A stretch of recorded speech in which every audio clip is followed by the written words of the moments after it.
नमस्कार मित्रांनो, मी Prashant Bhosale. Share market basic in मराठीमध्ये तुमचं स्वागत आहे. मित्रांनो, प्लीज तुम्ही या चॅनलला लाईक करा आणि सबस्क्राईब करा. तर आपण ऑलरेडी सुरू केला होता फंडामेंटल ॲनालिसिसचा टॉपिक आणि या टॉपिकमध्ये मी तुम्हाला 4 रेशिओ ऑलरेडी शिकवलेले आहेत. ते आहे पी रेशिओ, ई-पी-एस रेशिओ, आर-ओ-ई आणि आर-ओ-सी. तर आता आपण फंडामेंटल ॲनालिसिससाठी आपल्याला कुठली साईटकडे बघावं लागेल. कारण की आपल्याला कसं माहिती आहे का, कंपनीचं पूर्ण ओव्हरव्ह्यू बघावं लागतं ना, त्यासाठी आपल्याला एक साईटकडे जावं लागतं. तर ती साईट कुठली आहे तर बघा, ती साईट आहे मनी कंट्रोल. तर आपण मनी कंट्रोलच्या आधारे आपण पर्टिक्युलर कंपनीचा कसा बॅलन्स शीट असतो, कसं काय बघायचं. इव्हन मी तुम्हाला हे पण सांगणार आहे, की रेशिओज आता मी जेवढेपर्यंत रेशिओ शिकवले आहेत, ते रेशिओ आपण कसे बघतो, ओके, ते कसे कॅल्क्युलेट करतात हे तुम्हाला मी आज शिकवणार आहे. तर बघा हा मनी कंट्रोलची साईट आहे आणि मनी कंट्रोलची साईट याच्यामध्ये सगळं अपडेट असतं. म्हणजे कसं माहिती आहे का, की तुम्हाला समजणं की म्हणजे पर्टिक्युलर कंपनीचं डिव्हिडंड कधी मिळणार आहे, पर्टिक्युलर कंपनीचं न्यूज काय आहे, हे सगळं या साईटवर अपडेट असतं. ओके. तर बघा या मनी कंट्रोलच्या साईटमध्ये बघा इकडे हा एक सर्च बटन आहे. तर तिकडे तुम्ही जाऊन कुठल्याही कंपनीचं तुम्ही नाव टाका. तर आपण आता TCS बघूया. ओके. तर बघा या TCSचं पूर्ण माहिती इकडे देणार आहे. कळलं? पण आता हा फ्री व्हर्जन आहे. त्यासाठी काय-काय साईट लॉक केलेली आहेत. कारण की हा फ्री व्हर्जन आहे म्हणून. मी फ्री व्हर्जन घेतलेलं आहे. जर तुम्हाला पे करायचं असेल, सबस्क्रिप्शन घ्यायचं असेल याचं, तर ते तुमच्यावरती डिपेंड आहे. ओके. ओके. तर बघा इकडे हा टाटा कन्सल्टन्सी सर्व्हिसचा एक पेज ओपन झालं इकडे बघा. तर इकडे बघा तुम्हाला इकडे दिसते ही प्राइस आहे 2974.90 आत्ताची प्राइस आहे. ओके. म्हणजे आता मार्केट आहे ना ओपन. तर मार्केटमध्ये आताची प्राइस किती आहे? तर हीच इकडे प्राइस दाखवत आहेत. ओके. तर बघा इकडे ओव्हरव्ह्यू आहे बघा, TCSचा बघा आणि त्याच्यामध्ये मी तुम्हाला ऑलरेडी शिकवलं होतं. कुठले रेशो शिकवले होते मी? पी रेशिओ बघा. TTMM पी आणि सेक्टर पी तर सेक्टर पी किती आहे? 26.74 आणि TTMM पी किती आहे? 28.08 म्हणजे TCS ओव्हर व्हॅल्यू आहे का अंडर व्हॅल्यू आहे? ओव्हर व्हॅल्यू आहे. कारण की सेक्टर म्हणजे आय-टी सेक्टरचा पी रेशो किती आहे? 26.74. मी तुम्हाला पी रेशोमध्ये डिटेलमध्ये शिकवलं होतं मी, कसं कॅल्क्युलेट करतात ते. ओके. तर तुम्ही तो व्हिडिओ प्लीज जाऊन पहा. ओके. तर अजून आपण खाली जर स्क्रोल केलं, तर आपल्याला याच्यामध्ये एवढं जायची गरज नाही. आपल्याला काय बघायचं आहे? फायनान्शियल बघायचं, राइट? TCSचं काय, कसं आहे ते बघायचं आपल्याला. ओके. बॅलन्स शीट म्हणा. ओके. एकदम आपण खाली स्क्रोल केलं तर बघा इकडे फायनान्स म्हणून येते फायनान्शियल आणि या फायनान्शियलच्या खाली बघा 2 इकडे वर्ड लिहिले आहेत बघा.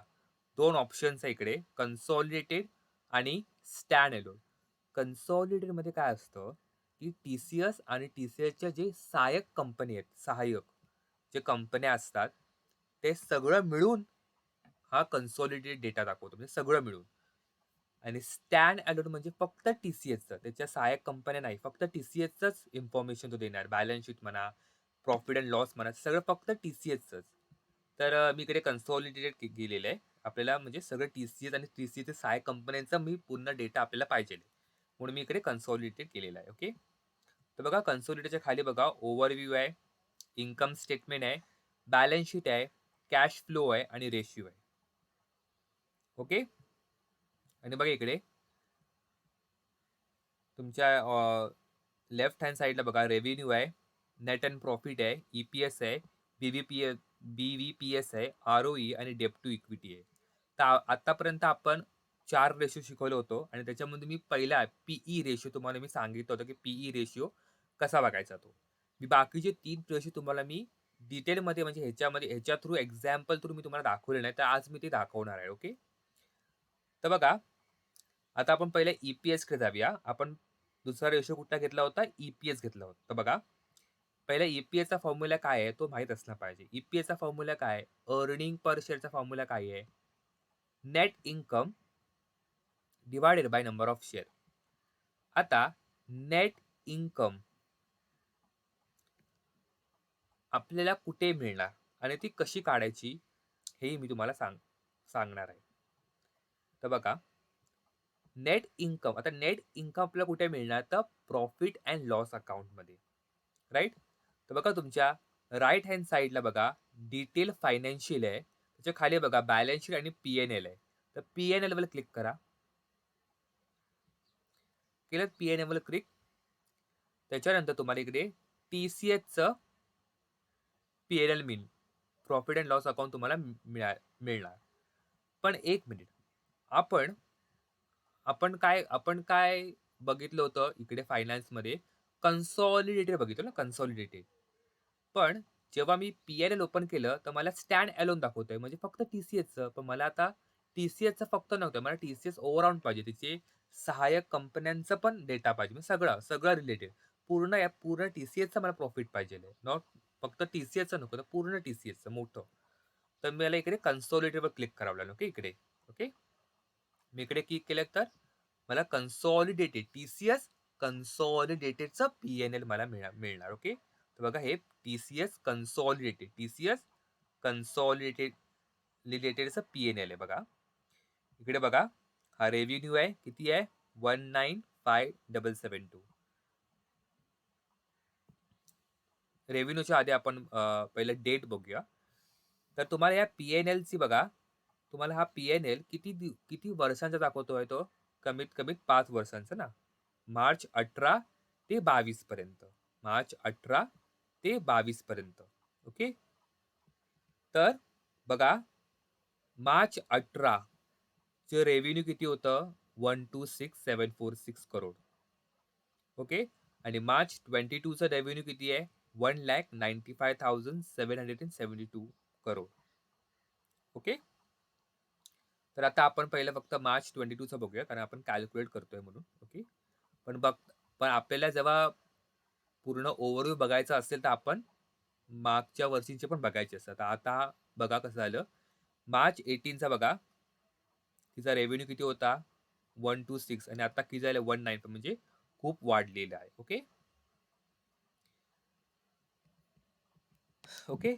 तर आता बघा इकडे profit before x exceptional extraordinary item and tax म्हणजेच हा जो 51,687 हा जो प्रॉफिट आहे, हा काय आहे? तर हा हा जो प्रॉफिट आहे, ह्याला म्हणतात earning before interest and tax. Okay.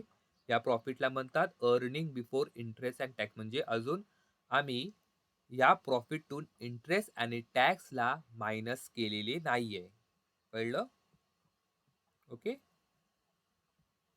हा रेव्हेन्यू झाला 1,95,772 करोड. मग रेव्हेन्यू मिळाला, मग कंपनी काय करणार, की सगळं तिचे जे एक्सपेन्सेस असतात, म्हणजे काही एक्सपेन्सेस असेल, ते तिने काय सामान घेतलं असणार, त्याचे पे करा, एम्प्लॉयी लोकांना पैसे द्या, हे सगळं डेप्रिसिएशन काय ॲसेटचे असतील ते सगळं भरणार. ते सगळं भरून वगैरे करून तिला किती मिळाले? 51,687. आता ह्याच्यातले काय जाणार? टॅक्स आणि इंटरेस्ट रेट जाणार. ओके. तर टॅक्स आणि इंटरेस्ट रेट गेल्याच्या नंतर कंपनीला आले हातात किती? तर 38,449. आता ह्याच्यातून पण जरा मायनॉरिटी इंटरेस्ट काहीतरी गेला, तो हा आता आलाय 38,327. हा आहे profit after interest and tax. Okay. तर ही झाली आपली balance sheet, sorry, profit and loss account. तर आता आपल्याला बॅलन्स शीट बघायची आहे. ओके. तर बॅलन्स शीट कुठे मिळणार? तर बघा इकडे बघा फायनान्शियल्समध्ये, इकडे बघा बॅलन्स शीट आहे बघा. ते क्लिक करा बॅलन्स शीटवर. ओके. पण आता इकडे बॅलन्स शीट डिटेलमध्ये दाखवतोय का? नाही दाखवत ना. ओके. म्हणजे इकडे डिटेलमध्ये दाखवत नाही बॅलन्स शीट. पण जर तुम्ही इकडे टिक करा, म्हणजे हा जो राइट हँड साइडला बघा बॅलन्स शीट, इकडे क्लिक करा, तर तुम्हाला जरा डिटेलमध्ये मिळणार बॅलन्स शीट. कळलं? आता पण बघा, बॅलन्स शीट जेव्हा मी ओपन केली, तेव्हा इकडे बघा स्टँड अलोनवर क्लिक आहे ना, पण आपल्याला काय पाहिजे? कन्सॉलिडेटेड. मग कन्सॉलिडेटेडवर क्लिक करा.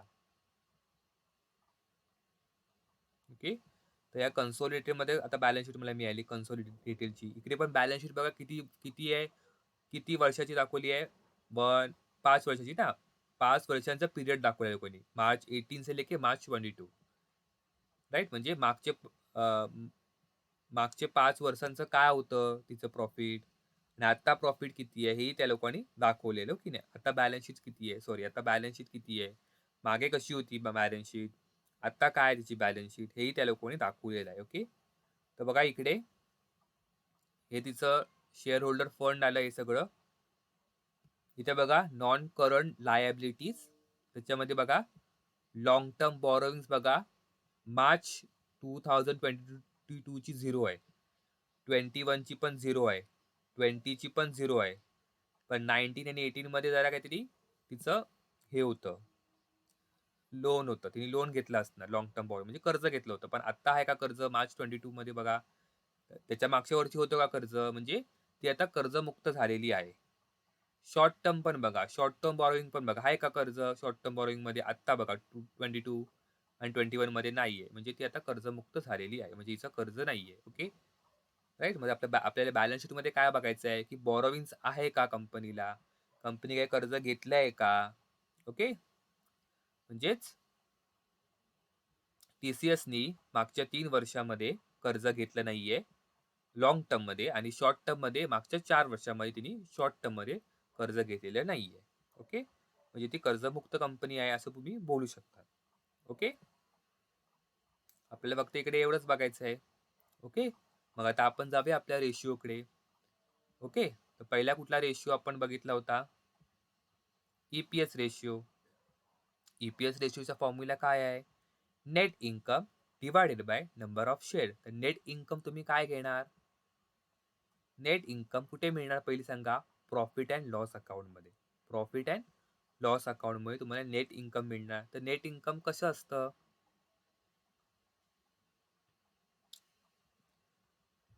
नेट इन्कम म्हणजे काय, profit after interest and tax, म्हणजे इंटरेस्ट अँड टॅक्स सगळं दिल्याच्या नंतर जे काय प्रॉफिट उरलं त्याला, म्हणजे कुठला कुठला येणार 38327. ओके. म्हणजे मग करा एक 38327. आता ह्याला डिवाइड तुम्ही काय करणार, काय फॉर्म्युला लिहिले आहे, नंबर ऑफ शेअर किती आहे, नंबर ऑफ शेअर. तर टीसीएस चे नंबर ऑफ शेअर किती आहेत,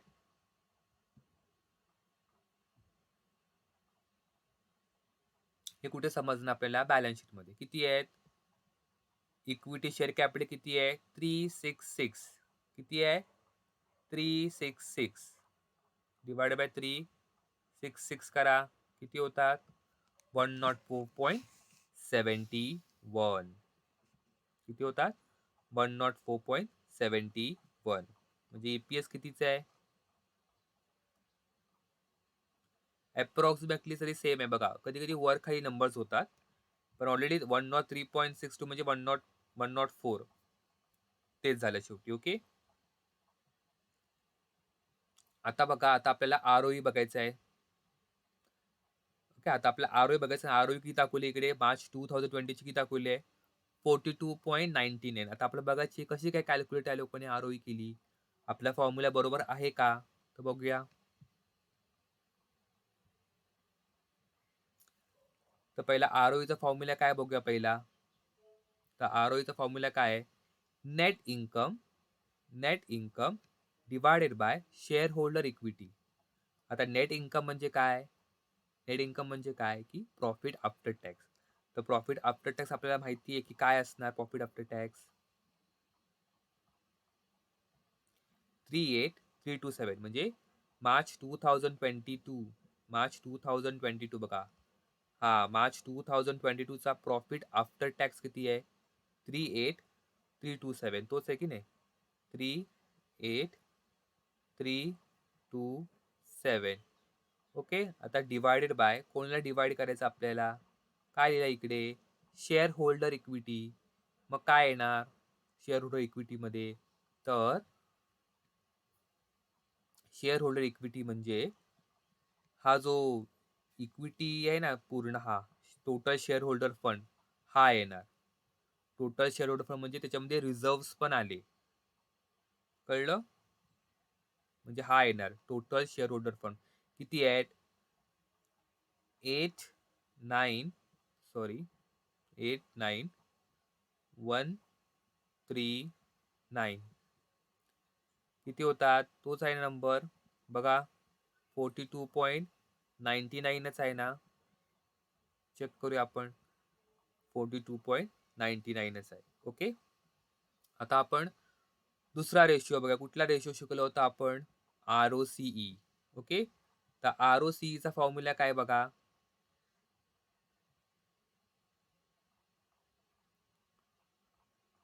earning before interest and tax divided by capital employed. आता इकडे काय आहे बघा?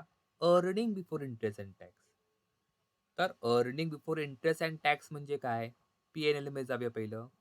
Earning before interest and tax म्हणजे काय? की हा वाला 51,687 हा आपल्याला घ्यायचा प्रॉफिट. ओके. कारण की 51,687 हा प्रॉफिट त्याला म्हणतात अर्निंग बिफोर टॅक्स आणि 38,327 हा आफ्टर टॅक्स म्हणजे 51 जेव्हा त्यांना मिळाले होते, त्याच्यातून ते लोकांनी टॅक्स वगैरे सगळं दिले. 51,600 तुम्ही बघा काय-काय दिलं त्यांनी? करंट टॅक्स दिला, डिफर्ड टॅक्स दिला. जो काही टॅक्स होता तो देत गेला आणि हा प्रॉफिट आफ्टर टॅक्स झाला. कुठला? 38,327 आहे ना हा प्रॉफिट आफ्टर टॅक्स आहे. पण आपल्याला काय पाहिजेल आहे? Earning before interest and tax म्हणजे टॅक्स आणि इंटरेस्टच्या आधी किती होता प्रॉफिट? तर बघा 51,687 म्हणजे आपल्याला इकडे काय घ्यावं लागणार? 51,687 ओके. आता डिवायडेड बाय काय विचारलंय बघा इकडे? Divided by capital employed. तर कॅपिटल एम्प्लॉयड मध्ये बघा काय आहे? इक्विटी प्लस डेप्ट. इक्विटी प्लस डेप्ट. तर आपण बॅलन्स शीट मध्ये जाऊया. आपण बघितलेलं आहे की लॉंग टर्म बॉरोविंग आणि शॉर्ट टर्म बॉरोविंग नाहीच आहे. म्हणजे मग आपल्याला फक्त काय घ्यावं लागणार? तर पूर्ण share holder, total share holder fund घ्यावं लागलं म्हणजे इक्विटी घ्यावी लागणार. किती आहे? Divided by 8,9,1,3,1,3,9 is equal to किती दाखवते? 57 दाखवते राईट ना? आता बघूया आपण. बघा इकडे ओव्हरव्ह्यूच्या बाजूला बघा इन्कम स्टेटमेंट आहे, बॅलन्स शीट आहे, कॅश फ्लो आणि रेशिओ आहे. तर रेशिओ तुम्ही क्लिक केलात ना तर तुम्हाला इकडे भरपूर प्रकारचे रेशिओ दिसता येईल. हा आहे per share ratio.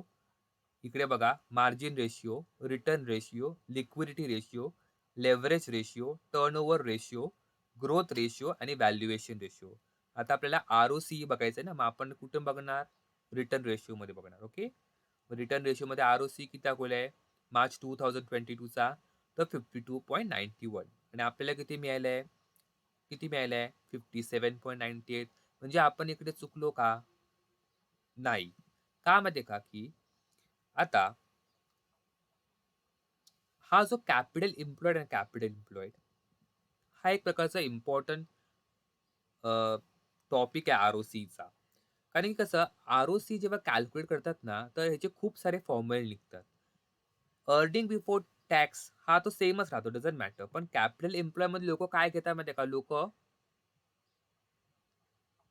Balance sheet मध्ये जाऊया. लोकं काय घेतात? कॅपिटल एम्प्लॉयडमध्ये लोकं ऑलरेडी शेअर होल्डर घेतात. पण कधी-कधी काय घेतात माहिती आहे का? की लोकं नॉन करंट लायबिलिटीज पण घेतात. म्हणजेच कुठली घेणार? 9317 पण घेतात. पण हे कसं कसं असं माहिती आहे का, की कॅपिटल एम्प्लॉयड म्हणजे काय, की आपण त्या कंपनीमध्ये म्हणजे कंपनीने त्या पर्टिक्युलर प्रोजेक्टमध्ये लावलेला खर्च खर्च त्याला म्हणतात ना कॅपिटल एम्प्लॉयड म्हणजे पर्टिक्युलर मी आता एक प्रोजेक्ट ओपन केला. त्या प्रोजेक्टसाठी मी इक्विटी घेतली आणि कर्ज घेतलं. तर त्याच्या थ्रू मला किती प्रॉफिट मिळणार हे आर-ओ-सी दाखवतो ना. ओके. आता समजा कंपनीने कर्जच घेतलं नाही, तर मी काय करणार? फक्त इक्विटीला कॅपिटल एम्प्लॉयड देणार ना, म्हणजे इक्विटी फक्त मी लावली त्या प्रोजेक्टमध्ये, इक्विटीचे पैसे चालले फक्त आणि मी आर-ओ-सी कॅल्क्युलेट केली. ठीक आहे.